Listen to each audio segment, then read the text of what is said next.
Prepare yourselves for the arrival. Talking about Mass Effect 2 DLC. This is the last of the DLC. It's called The Arrival. We played it on the 360. Victor Lucas, tell me a little bit about The Arrival. Get it.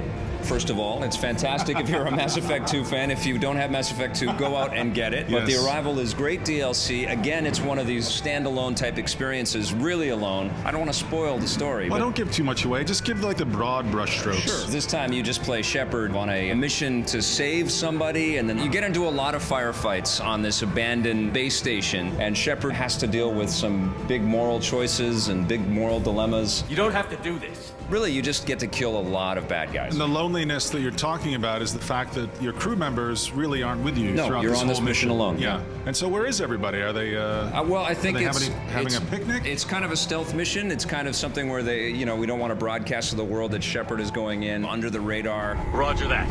He's a Spectre, after all. Yeah, and you do actually get achievement points for not being seen in the first mission, which is kind of cool.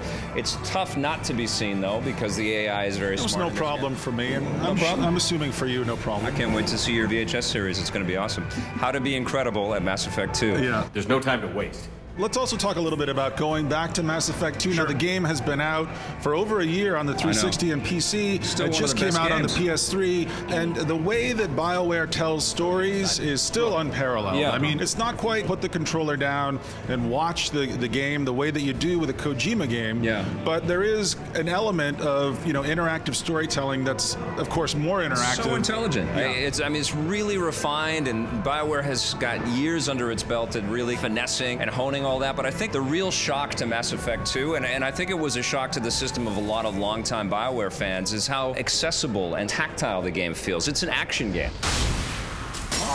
Now, let's put this piece of DLC in perspective. Right. If you're a Mass Effect fan, you played the first one, you played the second one, you played all the DLC, you're going to want to get this. Yes. But don't expect to have your doors blown off by this. It's the most underwhelming of all the DLC that's been released for Mass Effect so far. Yeah, and it just feels like a gimme, like here's another bit of extra what fun happened, stuff. Though. I mean, maybe they were working on a mission and it was kind of done. I mean, it does feel kind of half done to me. I don't know. I dug it. I had fun. Yeah, I like the solitary aspect of it and being left to your own devices to make the choices that you have to make in the game. But our expectations for BioWare stuff, whenever we sit down with something and the BioWare name comes up, they go through the roof. Sure. And so this doesn't quite meet that quality inspection. But it's still fantastic. It's still some of the best gaming you can get. And I think what you're going to do when you download more DLC for this game is you're gonna go back and play it again because it's so damn good. So by BioWare standards, this is a bit subpar. Yeah. But by video game standards overall, this is exemplary stuff. It's exquisite. What are you going to give it? I'm going to give it a 7.5, Vic.